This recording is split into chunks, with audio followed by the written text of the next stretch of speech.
오늘은 그 묵상의 중요성을 살펴보기 원하는데요. 묵상의 중요성을 살펴봄에 있어서 오늘 시편을 본문 말씀으로 읽은 이유가 있습니다. 그게 뭐냐면 이 오늘 시편은 다윗의 시편이라 이렇게 써 있습니다, 성경에.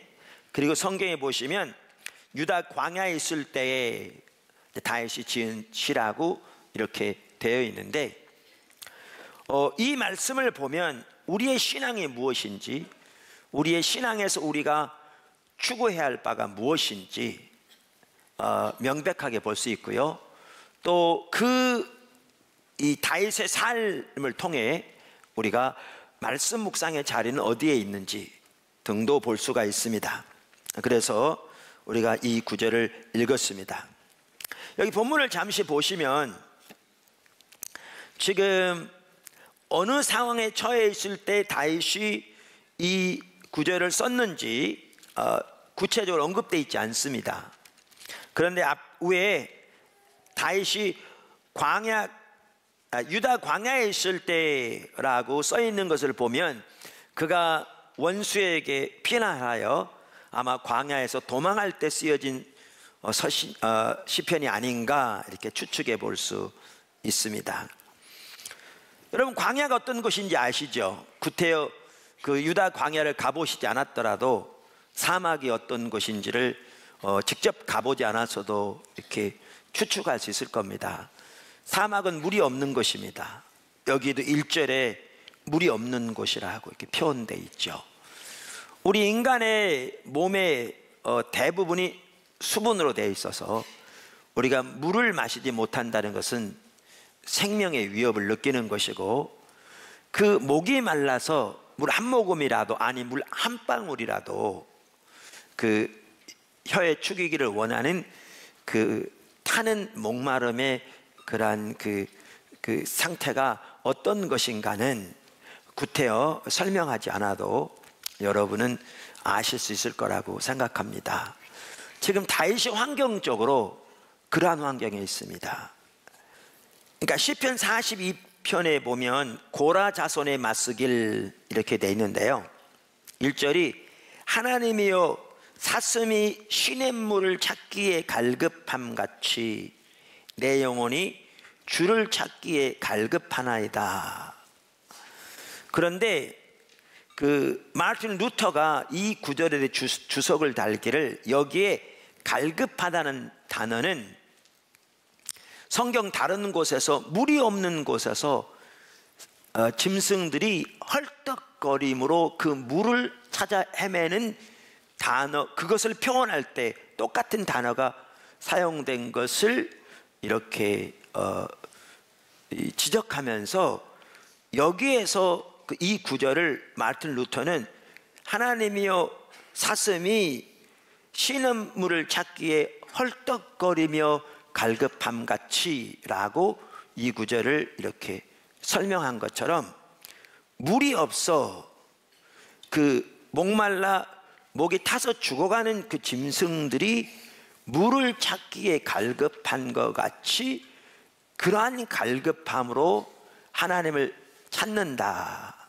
이렇게 고라 자손이 말하고, 2절에 보면 내 영혼이 하나님 살아계신 하나님을 갈망하나니 내가 어느 때에 나가서 하나님의 얼굴을 배웠고, 이렇게 하나님을 찾았는데, 오늘 본문 말씀 시편 63편에 보면 다윗이 광야에 피신해 있는 상황에서 물이 없어 육신이 그렇게 목이 말라 어떻게 보면 그렇게 헐떡거리는 상황에서 그러한 자세로 그는 무엇보다 하나님을 찾고 있는 것을 볼 수가 있습니다.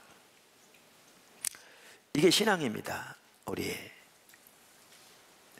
그리고 우리 신앙에서 가장 중요한 부분입니다. 자, 오늘 다윗의 이 삶을 먼저 이렇게 본문으로 살펴본 이유가 있습니다. 왜냐하면 우리가 하나님의 말씀을 묵상할 때에 지금 다윗이 가지고 있는 이 신앙의 자세가 우리에게 먼저 있어야 되고요, 우리의 묵상이 이 자세에서 나온 것이어야 합니다. 그래야 비로소 우리의 말씀의 묵상이 올바로 될 수 있습니다. 올바로 될 수 있습니다. 특별히 오늘은 묵상의 중요성을 살펴보기 원하는데, 오늘 전체적으로 묵상의 중요성을 살펴보기 원하는데, 시편 119편에 나오는 시편 기자의 그 자세를 보면서 우리는 그 묵상에 관한 여러 가지 부분들을 살펴보기 원합니다. 여러분 아시다시피 시편 119편은 전체가 하나님의 말씀인 성경에 관한, 하나님의 말씀에 관한 시편입니다. 첫째, 묵상의 자세. 묵상의 자세. 시편 119편 기자에게서 우리는 그 자세를 배울 수 있다. 하나님의 얼굴을 구하는 것과 하나님의 말씀을 묵상하는 것, 하나님의 얼굴을 구하는 것과 하나님의 말씀을 묵상하는 것. 시편 119편 기자는 무엇보다 하나님의 얼굴을, 하나님 자신을 간절히 찾는 사람이었습니다. 그래서 그는 하나님을 찾기 위해 하나님의 말씀 앞에 섰습니다. 우리는 시편 119편이 어떻게 시작하고 있는가를 보아도 그 부분을 알 수 있습니다. 그 시편 119편 1절 2절 보십시오. 행위가 완전하여 여호와의 율법을 따라 행하는 자들은 복이 있으며 여호와의 증거들을 지키고 전심으로 여호와를 구하는 자는 복이 있도다. 그러니까 시편 119편 기자는 단순히 하나님의 말씀을 묵상한 게 아니고요, 그 모든 것의 바탕에 뭐였느냐? 하나님을 전심으로 찾는 거였어요. 아까 누구와 똑같았습니까? 사도 바울과, 죄송합니다, 다윗과 똑같았습니다. 다윗이 그토록 하나님을 갈망했습니다. 하나님의 영광을 보기를 갈망했습니다. 하나님을 알기를 갈망했습니다. 하나님을 찾았습니다. 그리고 그러한 자세로 하나님의 말씀을 묵상했는데 시편 119편 기자도 정확하게 똑같았습니다. 저는 왜 이것을 강조하느냐 하면, 우리의 묵상이 이렇게 되어야 우리가 죽은 정통주의가 안 됩니다. 제가 이 시리즈를 살펴보면 지난주에 뭘 살펴봤느냐 하면, 우리는 죽은 정통주의와 신비주의에 빠지지 않고 그 균형을 잡아야 한다 말씀드렸습니다. 그러니까 죽은 정통주의는 로이드 존스 목사님이 쓴 용어입니다. 저는 그걸 율법주의라고 합니다. 죽은 정통주의는 성경을 교리적으로, 지식적으로 누구보다 뛰어난데, 그리고 그 교리는 정통인데 하나님과 어떤 관계도 없는, 개인적인 교제가 없는, 이걸 로이드 존스 목사님은 totally orthodox, 전적으로 정통인데 totally useless, 전적으로 쓸모없는, 이렇게 표현하죠. 그러면서 그분은 뭐라고 그러냐면, 교리도 매우 중요하죠. 아무리 강조해도 지나침이었을 만큼 중요한데, 로이드 존스 목사님도 정확하게 그의 책 부흥에서 말하기를, 교리는 하나님과의 살아있는 교제를 위한 수단인데, 교리, 참된 교리, 인격체에 대한 참된 교리가 인격이 서야 할 자리에 서버리는 무서운 위험이 죽은 정통주의다, 이렇게 말하는 거죠. 그 대표적인 예들이 바리새인들입니다. 그들은 하나님에 관한 교리적인 지식이, 신학적인 지식이 누구보다 뛰어났습니다. 그리고 그들의 교리는 정통적이었습니다. 마태복음 23장에서 예수님께서 자기 제자들에게 바리새인과 서기관들이 모세의 자리에 앉았으니 저들이 하는 말은 반드시 다 너희가 지키고 행하라고 말할 정도로, 명령할 정도로 그들의 교리는 정통이었습니다. 그러나 그들은 하나님을 전혀 알지 못했습니다.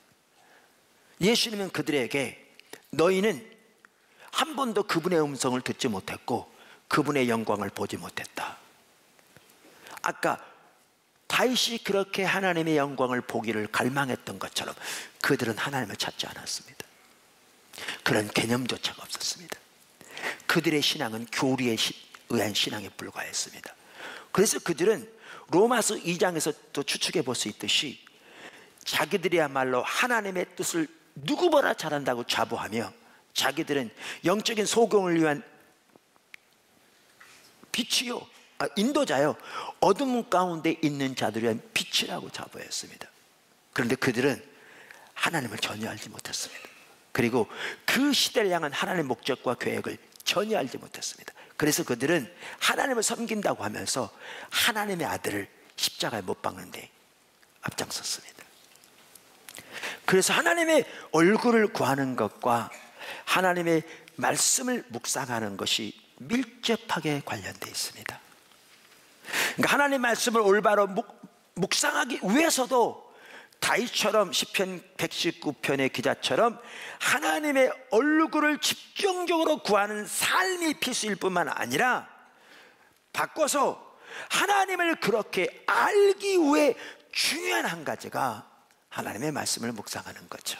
양방향으로 이것이 밀접한 관계가 있습니다. 그 두 번째, 하나님께서 말씀하신 것을 붙잡고 묵상하는 것. 그러니까 우리가 일반적으로 묵상하면 뭐를 묵상이라고 그러냐면요, 아까 하나님의 뜻을 알고자 하는 간절히 사모하는 마음으로 하나님의 말씀을 이렇게 자세히 읽으면서 하나님께서 이 성경을 통해서 내 마음을 열어주셔서 하나님의 뜻을 깨닫게 해주시고 하나님의 길을 보여주시도록 말씀을 묵상하는 것을 우리가 묵상이라고 그럽니다. 일반적으로 맞습니다. 근데 시편 119편 기자는요, 묵상을 두 가지 종류의 묵상을 했더라고요. 그러니까 저는 그게 중요하다고 보는 거예요. 두 번째도 매우, 제가 그 부분을 지금 나누고자 하는 거거든요. 자, 우선 성경을 보시면요, 두 구절을 지금 볼 텐데 한번 보세요. 여러분이 보세요. 33절 34절 시편 119편. 여호와여, 주의 율례들의 도를 내게 가르치소서. 내가 끝까지 지키리이다. 나로 하여금 깨닫게 하여 주소서. 내가 주의 법을 준행하며 전심으로 지키리이다. 지금 이게 어떤 묵상이에요? 아까 일반적으로 말한 묵상이죠, 그렇죠? 이렇게 하나님의 뜻을 깨닫게 해달라고, 그 뜻대로 순종함으로 주님과 함께 있기를 원한다고 아까 다윗처럼 그렇게 구하는 거잖아요. 이렇게 말씀을 묵상하면서. 자, 그런데 27절을 보십시오. 이 또 다른 묵상이 나옵니다. 저는 이게 아주 또 중요하다고 생각합니다. 27절, 나에게 주의 법도들의 길을 깨닫게 해주소서. 이건 아까 똑같은 거죠. 그리하시면 내가 주의 기이한 일들을 작은 소리로 읊조리이다. 그리하시면, 그러니까 시편 119편 기자는 두 가지를 묵상했는데, 하나는 하나님의 길을 알기 위해 하나님의 말씀을 묵상했고요, 다시 말해서 하나님께서 그의 마음눈을 밝혀주셔서 그로 하여금 하나님의 길을 깨닫게 해달라고 간절히 기도하면서 하나님의 말씀을 묵상했고요, 두 번째는 하나님께서 그에게 말씀하신 것, 다시 말하면 하나님께서 그에게 깨닫게 해주신 것을 붙잡고 묵상했어요. 아멘. 그러니까 아까 읽은 그 27절에 보면 그게 나오잖아요. 깨닫게 하여 주소서. 그리하시면 내가 주의 기이한 일들을 작은 소리로 읊조리리다, 묵상하리이다. 저는 이 부분 또한 매우 중요하다고 믿습니다. 왜냐하면 성경을 통해서 우리가 하나님의 뜻과 의중을 발견했으면 이것을 마음에 품고 묵상하고 거기에 초점을 맞추고 하나님 앞에서 기다리는 과정을 통해서 우리가 하나님께서 말씀하신 것에 반응해서 어떻게 반응할까도 하나님의 인도를 받으실 뿐만 아니라 이 자세가 있어야 순종하는 데까지 나가는 거예요. 지금 하나님께서 하나님의 뜻을 보이셨는데 이 자세가 없으면 어느 말씀하셔서 지나가 버리는 거죠. 뿐만 아니라 더 중요한 게 뭐냐면, 앞으로는 이 부분을 이제 구체적으로 살펴볼 텐데, 이 마음에 품고 있어야 이제 이것을 가지고 하나님 앞에 기도할 뿐만 아니고요, 주변의 환경에서 하나님께서 이 일과 관련해서 어떤 일을 하고 계신가를 주시해 볼 수 있어요. 그리고 그 일에 내가 내 삶을 조정해서 동참할 수 있어요. 이래야 우리가 삶에서 하나님을 경험하는 데로 나갈 수 있어요. 그렇기 때문에 이 두 번째 종류의 묵상 또한 너무너무 중요한 거예요. 그래서 이런 부분을 살려서 아까도 말한 대로 앞으로 묵상을 어떻게 할 것인가를 제가 살펴보려고 한다, 이렇게 말씀드린 거예요. 이 책에 지금 그렇게 정리가 되어 있어요. 그래서 여기에 보시면 하나님께서 말씀하신 것을 붙잡고 묵상하는 것도 우리는 시편 119편 기자에게서 배울 수 있습니다. 아멘. 세 번째, 세 번째, 하나님께서 말씀하신 것을 붙잡고 기도하는 것, 이것 또한 중요합니다. 저는 이렇게 확신합니다. 말씀과 기도가 같이 가야 합니다. 따라서 보십시오. 말씀과 기도가 같이 가야 한다. 네, 그러니까 말씀만 있고 기도가 없으면요, 반드시 그런 건 아닌데 자칫 잘못하면 죽은 정통주 될 수 있습니다. 머리만 커져. 반대로 말씀은 없고 기도만 있으면 자칫 잘못하면 신비주의 될 수 있습니다. 그러니까 우리는 반드시 두 개가 같이 가야 합니다. 말씀과 기도. 그래야 균형 잡히게 주님을 아는 일 자라날 수 있습니다. 자, 하나님 앞에 기도하는 데 있어서도 저는 이 시편 119편 기자, 특별히 말씀 묵상과 기도가 같이 갈 때 어떻게 기도할 것인가를 잘 보여주는 부분이라고 생각하는데요. 하나는 하나님께서 말씀하신 것을 붙들고 기도하는 거죠. 말씀하는 거죠. 자, 여기 보십시오. 우선 시편 119편 기자만 하더라도요, 그 당시 그가 처해 있던 상황이 쉽지 않은 상황이었어요. 제가 몇 절 읽어볼게요. 23절. 고관들도 앉아서 나를 비방하였사오니 주의 종은 주의 율례들을 작은 소리로 읊조리니다. 묵상하나이다, 그 말이죠. 25절. 내 영혼이 진토에 붙었사오니 주의 말씀대로 나를 살아나게 하소서. 51절. 교만한 자들이 나를 심히 조롱하였어도 나는 주의 법을 떠나지 아니하였나이다. 69절. 교만한 자들이 거짓을 지어 나를 치려하였사오나 나는 전심으로 주의 법들을 지키리이다. 78절. 교만한 자들이 거짓으로 나를 엎드려뜨렸으니 그들이 수치를 당하게 하소서. 이걸 보면 그의 상황이 지금 좋은 상황입니까, 나쁜 상황입니까? 나쁜 상황이에요. 그런데도 그는 하나님의 말씀을 붙들고 있습니다.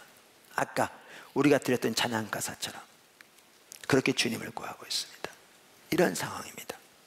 근데 이런 상황에서 그는 당연히 하나님의 도움을 구합니다. 자기의 당면한 문제에서 하나님의 도움을 구합니다. 그러니까 당면한 문제에서 하나님의 도움을 구하는 그 자체가 나쁜 건 아닙니다. 문제는 우리의 모든 초점이 우리의 문제에만 있어서 그저 그거 해결해 달라고 밤낮으로 구하는 걸 기도라고 생각하는 그 자체가 전혀 잘못된 거죠.